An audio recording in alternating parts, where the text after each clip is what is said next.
That wear there, that's from bearing. That wear there's from bearing. It's actually grooved and worn, yeah. Could potentially be quite dangerous because they are thin in the centre. And I'm going to be ever so gentle on this, because if it breaks, it is more work. Hello viewers, welcome back to the channel. So you join us for part 2 of my CAAD12 rebuild.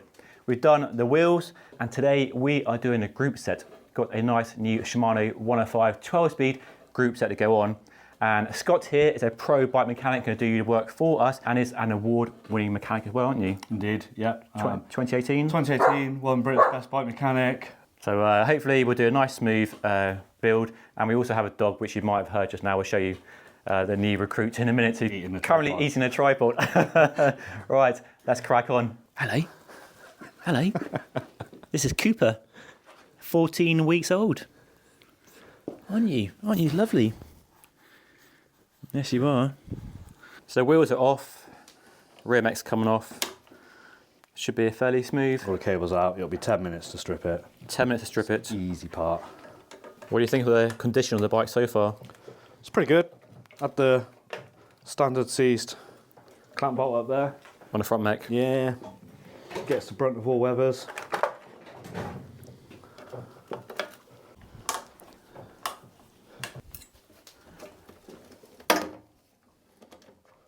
Do you reckon the bottom bracket's a bit? Bottom bracket's had it. Don't say common BB30 because BB30 is actually really good. It wasn't creaking when I last rode it at least, but that doesn't sound very smooth at all. It's not. And Cooper agrees. Special tools for? Yeah, Cannondale crank extractor. Need to be careful when you take the crank bolts out because there'll be a little shim that sits on there. Make sure that's out. Otherwise sometimes she will stick. And that's a good reason for using a pro bike mechanic. You've got the tools. All the tools are here, and the know-how. They're actually really handy to get into all small spaces. What is good with the Cannondale chain sets, they actually mark on the spaces which side they go on. So that'll say drive side on it. Yeah.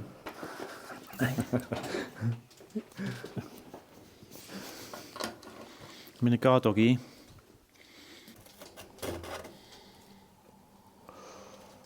Ooh, typical mechanic noise. Bit of wear on the axle. This Yeah, just there. That's cable rub. Wow. That's rooting inside. That's not good. That wear there, that's from bearing. That wear there's from bearing. That's generally on some Cannondales. If this chainset's been on one of the like, new Super 6s, the cable runs. It should run underneath. Sometimes they run across the top and just wear out the axle. I don't know if the bike's been modified from factory, whether that's a factory. Looking build. inside the bottom bracket, torch, the cable's actually running underneath, so it shouldn't have been on this bike unless it's that hydraulic hose. Right, Coops. There she goes. You can see where the bearings are running from the corrosion. Yikes. That will clean up. That's not actually not bad. I've seen a lot worse. That's a groove. But that's actually grooved and worn, yeah. Yeah, I can feel that. Wow. That could potentially be quite dangerous because they are thin in the centre. It looks thick and chunky there, but actually it's only probably a mil and a half. How common are creaky cranks and bottom brackets for you as a mechanic? Not actually as much as people say. Obviously, you go on Google, you read all the horror stories. No one ever puts the good stories. Generally, sort of, I say 50% actually, where someone will come in and got an issue with the bottom bracket. It's actually the headset because they're pulling through the bars as they're putting pressure down on the pedals. It's actually coming from the headset. And how often is it a BB30, which is a scapegoat of the bottom bracket world? Is one of my favourites. Absolutely love it. If it's fit correctly, it'll last a good couple of years easily. If there's any issues from the off, it's either fit in, maintenance, pull bearing. It's not actually the fault of the system at all. The bearing's still in there. Ooh, they feel less than smooth. Yeah, the non-dry side smooth. Why is one smooth and one's... Oh yeah, it's really You'll get different loads. Yeah, I do actually see more non-drive side going before drive sides. It's actually quite smooth. Dirty, but smooth. So cranks are off, bottom bracket is out. That's a hard step done. Yeah, and under inspection, the hose has actually been causing that groove in the axle. There's a little flat section on it, and it looks like there's metal particles there as well. Which shouldn't be like that, of course. There's not much space down there for a hydraulic hose, is there, though? And it's dirty and grubby down there. But the bike's 5-6 years old, so it's not too We will bad. get all the cables out, get the rear brake off and hose out, we'll clean all that up before the new bottom bracket goes in, and that'll look like new. And it'll feel like new. The build is going really well, so let's take a quick moment to mention today's sponsor, Squarespace. Squarespace really is the easiest way to create a new website. Whether you need a website to show off your brand, an online store to sell cool products, or just want to start blogging, with Squarespace, it couldn't be any simpler. All you have to do is choose a template, customize how the website looks with an easy drag and drop interface, and then hit publish. Hey presto, you have a shiny new website. Add in around-the-clock support and powerful analytical tools, and there's nothing to stop you from raising your website game in 2024. So if you like the sound of all of that, you get a free trial right now and find out for yourself how easy making a website really is using my link down below in the description. And if you enjoy it, well, you get 10% off your first purchase using my special discount code on screen right now and down below. Right, on with the video. Any rattling on CAADs I have found when we take cables out, there's a little liner that sits on there that does nothing. It's not long enough to help you with internally routing. I'll just take it off and put it up against a tube and you'll see. That wouldn't help me whatsoever get that cable through there. And they generally will sit towards the bottom of the bottom bracket and start rattling on you over slightly rough tarmac. So those come straight out. Is that a factory? Yes. Thing? Yes. Years ago we'd line these to make it easier. But I know that if I put new cables in before putting the bottom bracket in, I've got all this available space to see and get the cables out. Oh, I see, okay, yeah. And then That's basically that hatch. And then, that reason. and then we've got to feed both cables through this guide, get the one through the chainstay before that goes in, and then fit the bottom bracket. You can do it with the bottom bracket in place, just I'd rather have a bit more space. The joys of internal routing. Yes, embrace it. But at least it's only on the bottom bracket here. Embrace it. Embrace it. It helps feed the kids. If I take the caliper off and try and loosen it, I've got to use all the pressure in my hand rather than it being mounted to the frame. So you mentioned earlier, this isn't the correct hose for the brake. This is a BH59, which traditionally would have been on older systems with post-mount calipers. If you think... is that the original hose, you think, and then a new brake caliper? Original hose, new caliper fitted. That caliper should have a BH90 hose with a BH90 insert. It's only about 0.2 of a mil difference. Shimano probably, it would probably work, it would probably be fine, but if there was any issues with it and you sent the system back to Shimano, they probably wouldn't warranty it. Compatibility. Yes. What a loaded word that is these days. Nip off a centimetre, because that'd be the length for the insert, and then hose all the way out.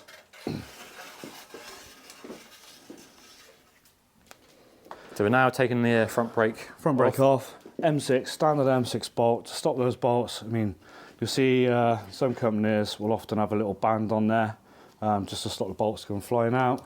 That's a good And it saves you having to remember the orientation of everything, so long as it's correct in the first place. A couple of nuts on there. And they're not going to go anywhere. So also fitting a brand new handlebar and stem, nice narrow aero handlebar, so we can take the whole front end off. We don't have to take the bar tape off and all that stuff, just remove the front end. Whip straight off. Nice shiny new handlebar, stem and bar tape, so give the bike a nice nice upgrade at the front. What are we doing, Scott? I am going to strip this off just to show David how nice the inside of a Cannondale head tube is. And also, so we can slam it. There's another one with the Cannondale top caps. Be very careful. Whoa. Yes. There's two separate parts. That's the compression plug. Expander, yeah. Expander, yeah. sorry. Nice and lightweight. However, a lot of people tend to try and just do up the inner one. Whereas you don't want to. You want, that's 5 mil on the inside, 6 mil on the top. As you go up the range from Cannondale, it's 4 and 5 mil, not 5 and 6 mil. It's a great system, so long as you know how to do it. couple of threads on there, drop her in, do up the inside, and then you preload the top with a 6mm. Okay. Rather than going straight the way inside, which some people do. You've already got one. Oh, go on. £5 I didn't have to spend. Didn't need to go online. Out she comes. Should we check the headset bearings? Bit dirty, nice and smooth. I'll clean those up, they'll go back in. Smooth's good. And this one she's cleaned up will be absolutely lovely. That's not bad considering the life it's had. Yes. Yeah, it's just well made. The lower's stuck though. The lower is stuck. That might be an issue. I've not bought spares. Oh, I've got spares. Okay. They're spinning those. They're smooth. Yeah. But you don't want to leave that in there like that, because when you do want to get it out, you're not going to be able to get it out. Oh, it works.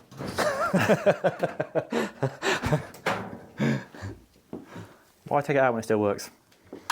So I know that it's fitted correctly.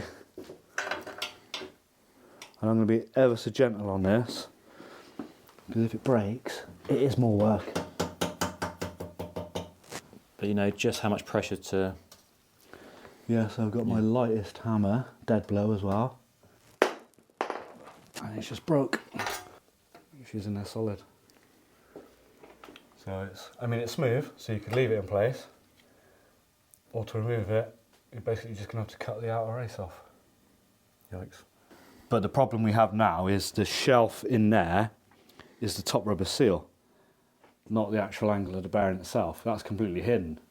Okay. So it's either get a puller, like you can get a blind slide hammer to pull it out, or I would generally just put an angled slot in with a grinder, and she'll just twist straight out. Make it sound so easy. Yeah. Exactly the same on pivot bearings on mountain bikes as well. If they're in there for too long, they will generally seize up. So I guess the lesson there is to service your headset bearings. Regular servicing, yeah. Which is easy on a bike like this, but with internal routing. Yeah, fairly. I mean, yeah, you're not going to have to take the routing out all the time, but yeah, headset service. It's that yearly thing. Yearly, easily. Especially with seal cartridge bearings, where nowadays you're not cup and cone and you're having to adjust everything. The bearing just sits in there, you preload it. It's not a long job at all. But yeah, preventative rather than cure. There we go. So she's out. You can actually see there's a lot more corrosion in the bottom there than what there was in the top. And that's, well, the lower bearing, so it's always getting that wheel road spray. It just gets it all off the road, yeah. It's taking the hit of everything. A bit like where the front mech clamp was seizing up, that's taking all the brunt off the back wheel. So this is the choice of David's now. I can reassemble this, or you can have a new one. What's the cost of a new bearing, Scott? About 20 quid. Go on then, put a new one in. You can get cheaper. Unless I've got one in stock. Come this far. Like the dirty inner race there. So bearing update, Scott. You saved it. She's out, it's back together.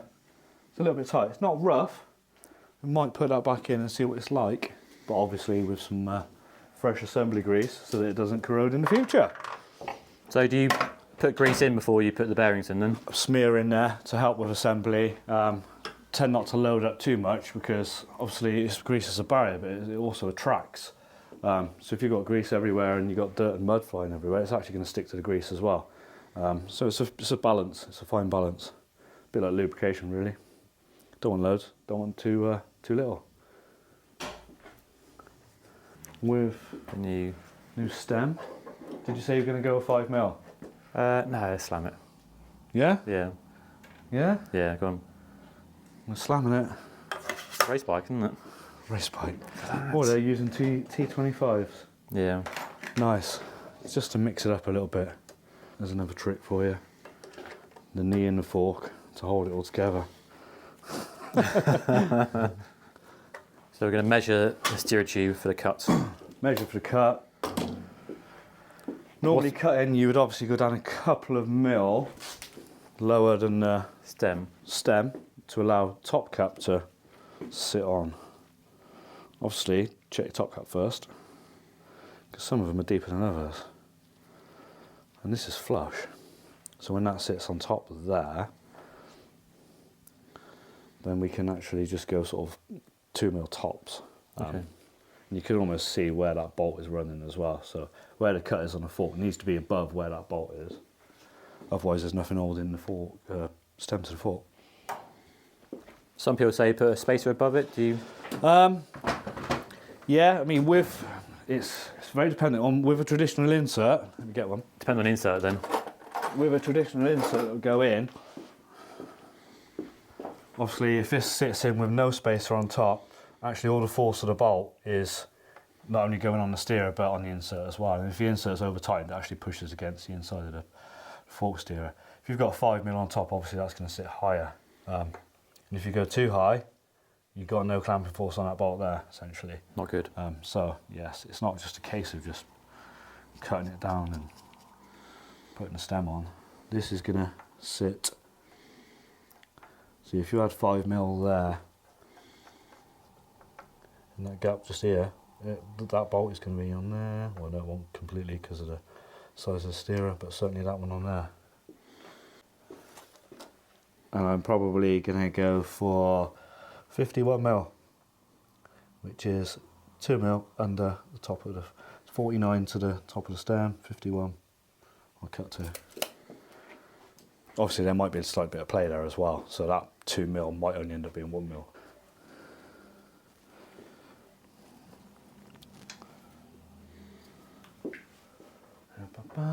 But you mean you want to be setting this up when you've got the wheel on anyway and the bars on and everything, which we will do. Right, status update. Well, I say we, Scott over there, cut the steerer tube, slam the stem, new handlebar on, given the frame a nice clean, quite dirty, quite grubby. It's not cleaning up so well though, is it, Scott? No, there's a few little marks and stuff on it.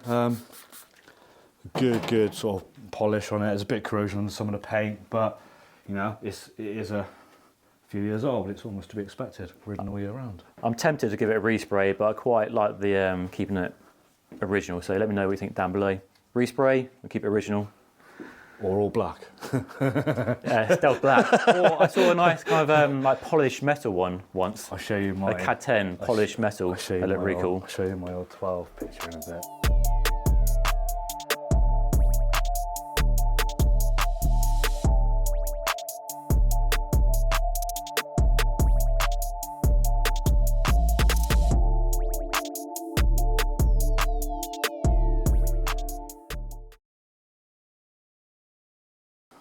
Rough position, because I'm going to move these.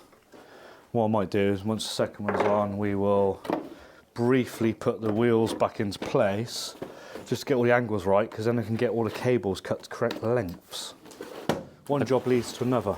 Have you built 105 12-speed mechanical yet? No, not yet. First time. The other than mountain bike 12-speed groups, the only 12-speed Shimano groups I've built with is with Di2. I'm a bit of a whiz with, so this should be a breeze. Nothing more stressful than getting the hoods lined up. Left one is... Now, do you like them sort of in a touch? A little bit, yeah. Not too much. We've got rules for that, haven't we, now? UCI rules. Is there? They're going to... Well, they stop in the old... the extreme angle. Aero position. Would you say building mechanical is easier or harder than Di2? It is. It's just the cabling. It's Di2. If I've got Di2 bike in for a service, it's because you just literally unclipping it and it's all set up. Obviously, you check the settings afterwards. But with mechanical, it's just getting all that cabling looking right, you know, aesthetically more than anything. Just takes the time. The right length. And yeah, I mean, setup-wise, they're all pretty good nowadays. Even Campag used to be finicky years ago, but their new 12-speed stuff is absolutely bang on. The knees in place now whilst I can get the routing right and nice, and so that they're all even. Probably, maybe a little long. Might probably take a centimetre off, but not far off. You might get a smidge of cable rub there. It's not like the cable's not actually moving when it gets to that point. So we now got some old-fashioned gear cables. How quaint. Yes. Crazy, this is currently the best Shimano mechanical group set you can buy at 105 level. Lots of tips and tricks for internal routing. One for me, that's not working. You can bend the ends slightly. Of course, as we get down, there's a little lip in the bottom bracket. So I'm just catching that. So if I bend the end slightly, as I'm putting it in, I can flip it around and it should miss that lip. So no need for an expensive Routing tool, there you go. You can use the expensive routing tools. They do work. But gravity, bit of luck, bit of experience. And the same for the front mech.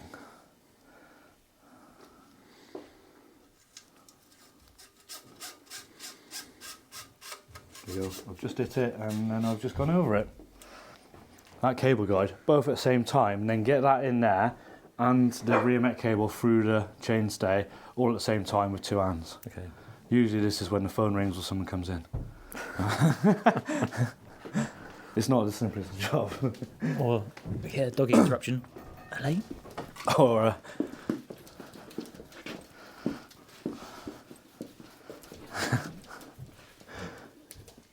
he just gave you a look then. Say hello to the viewers. And then it's a case of pulling all at the same time. Because you don't want to kink them either. There we go. Cable in, cable in. Okay. You're definitely making DI2 look attractive just then. There you go. Look how clean that bottom bracket is. That is amazing. Looks brand new. Spotless, but it's yeah. Nice job on the routing inside there. Little cable tie. Top stuff. The groove there is where that circlet would be for the BB30 bearings to sit in. So this is why I say BB30 is so good, because that's got to be machined right. If that's not right, then that bearing's, whichever side is out, the bearing's going to wear really, really fast. So if you've had a couple of years out of this and your BB30 bearing's gone, that's just standard, it's normal, normal wear and tear. There's nothing actually wrong with the system itself. So we have a wheels manufacturing adapter bottom bracket. Should go in nice and easily. Should go in an absolute piece of cake. Oh yeah. Bit of grease on the threads. Yeah, get rid of that horrible noise we're hearing. That, and if you do need to take it out in the future, she's going to come out. And I'll work that in as well. I won't just put it together, I'll work her in. I'm not going to overpack it, there's no point, it's not going to go anywhere. Once that bottom bracket's in, Cannondale would be recommending a touch of blue Loctite on your bearings going in. But you won't. Which you have to be careful with, because obviously, so you see just slots in.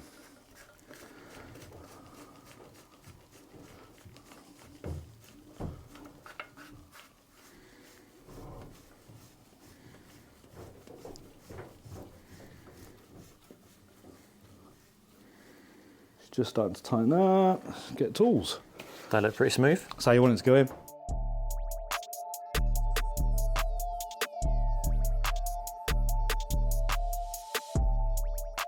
You know, I'll leave it on there, that goes on there. That seal is what's sealing the bearing. The bearing's already got seals on it, so it being full of grease is just a waste. Put it on there and use it for assembly. Should just be, hopefully, He says. we got, yeah. She's snug. Pretty.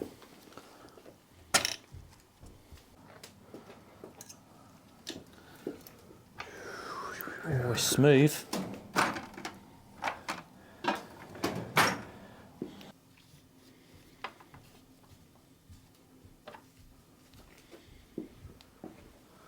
It's clean. You've got your assistant here in training, an apprentice. Cooper. You're helping Cooper. And you'll get ribbed for this if you don't do it. A bit of grease. A smidge. Assembly. smidge. Helps to stop corrosion. That is all. Ah, too quick for you now, look. Can't do it again. Little arrow on these, just there. And in the serration, there's a tiny little arrow. Corresponds with the hooks on the back that sit into that last sprocket. Which is how they get 12 onto an 11 speed free up. 40 newton-meters, trust me. No one ever uses a torque wrench. You just use your well calibrated arm, don't you? Yeah. Well, this is the thing, it's like, if you give me a torque to go to, I won't be far away. There we go, and then we can set the brake up and then the chain on, then the gearing. So, a quick status update. The bike is back to looking like a bike. Wheels are on, cranks, rear mech, front mech, brakes, chain, bar tape. Chain to go, set up, and then bar tape, job done. And we're done. It's gone pretty smoothly so far. Yes, right direction, please. Writing on the outside. Anything that's got writing on one side, that writing has to be on the outside. That makes sense, yeah. Any tips for putting a chain on easily, or there's no real shortcut? Yeah, it's personal preference, isn't it, really? Yeah. I mean, we've got to the point now where you can hardly move the rear mech, but when the rear mech's had free pivots, it's really easy just to feed it through this way. I generally feed it through the rear mech, Shimano, this way, over the top. I just find it easy. Yeah, with SRAM, if it's got the cage lock and you can move it down, you can just drop it straight down and use a bit of gravity. Mind the paintwork. Back through the chain set, and the reason I do it this way is then I could just pedal it and Bob's your uncle. Now I get my chain tool ready to make it the correct size. I do small and small to the point where the chain is very almost touching the jockey wheel there. What you need to be careful with is that a lot of mechanics will just wind in the B tension screw, which will bring that down or back up actually to tighten that chain, but that also can affect shifting in the lower gears. So I'm going to interrupt you there for the dog eating the tripod. Yeah. Cooper? Oi, what are you doing? Oi, what are you eating the tripod for? Hey, you little man, over there, go on. Easier to shorten it But once you shorten it, than it is to you make can't it go longer. You can, it's just not, you know, they're using quick links now. If the pin isn't located correctly in the chain, when you put it back together, there's a chance the chain's going to break. That's usually the weakest point together. Shimano's really, really, really tight, so I do use the tool to put it back together, like so. Much adjustment needed with a brand new rear mech? Yeah, a little bit on the high screw, quite a lot on the low. It's probably, if you're inexperienced, more advisable to do this without the wheel spinning, in case it does override. But that cable tension is too tight, I need to slacken it off a little bit. If you touch slow coming back down the cassette, so we can use the adjuster, because I've got no...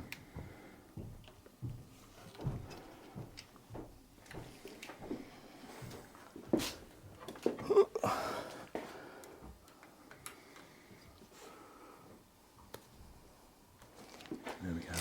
Like that.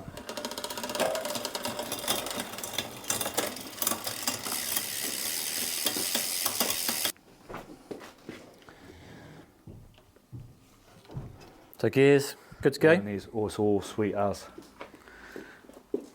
Nice. Sweet as a nut, as they say. There we go, Dave, all done. Looks nice. So that is 99.9% complete. How was building the new 12-speed 105? The new 12-speed 105, it built up really, I say simply, obviously I'm a professional bike mechanic, very much similar to setting up 11-speed, no major issues really at all. Brake set up really, really simply. Obviously they're pre-bled, but yeah, setting up caliper position and getting a nice feel to the levers straight away. Yeah, really impressed actually. Yeah, it sure looks good. It goes really well with the frame, and we put a new handlebar and stem on as well, and a new saddle too. So the only job left is the bar tape, which I'm going to do another time because we've run out of time today. So Scott's been very generous in building the bike for me and allowing me to film it and to share the process of building a bike. I'll do the bar tape in the next video. Make sure you subscribe to the channel if you want to see that. But I'll put a link to Scott's website down below. If you're local in the Cotswolds and you need a bike service of any level, he's a man. Pop in. Pop in, yes. And he has a lovely dog to yeah. no reason to come here as well. See. It'll be a bit bigger next time. Yeah, definitely. So yeah, thanks for watching. Thank you for your time, Scott. No problem, Dave. See you again soon. Cheers.